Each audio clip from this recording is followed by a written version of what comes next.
So will she give us what we want? Another run? With me now, Washington Examiner commentary editor, Tim Carney. Tim, I know it's going to be a crowded Democrat field for 2020, but a Hillary run would be so delicious. Will it happen?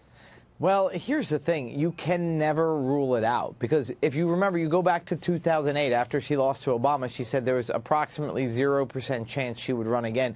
But she did because she believes that she has the right to be president. She believes it is rightfully hers, especially after she lost to Donald Trump while getting a plurality in the popular vote. So she's trying to do it.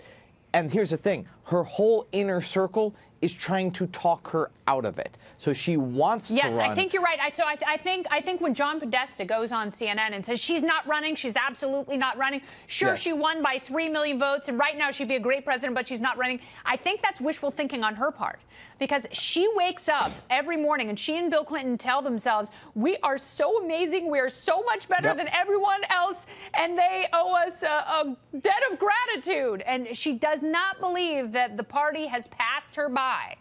No, that's exactly right. And she still thinks it's owed her. But you've seen it. Donna Brazile, who was sort of in the inner circle, started on day one. I think it was in December after she lost, doing everything she could to get out there how bad a candidate Hillary was. And now you have Podesta, who could hardly be closer than any other Politico is, saying, no, she's not going to do it. She understands it would be bad and that her time has come and gone. They're all talking to an audience of one, Hillary, trying to talk her out of it.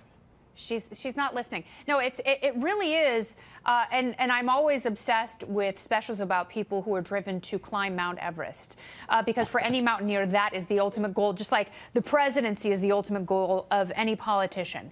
And to get that close, to get within 100 feet of the summit, and have the team turn you back around, that's something that she lives with every single day, and there's no amount of rational argument that is going to keep her from that fever dream. And in a way, I understand it. In a way, it's very sad, but in another way, she completely blew it, and there's nothing to say that she would make the necessary changes to run as a different candidate in 2020. And I don't think, and it's funny because we talk about this, we talk about likability, we talk about authenticity.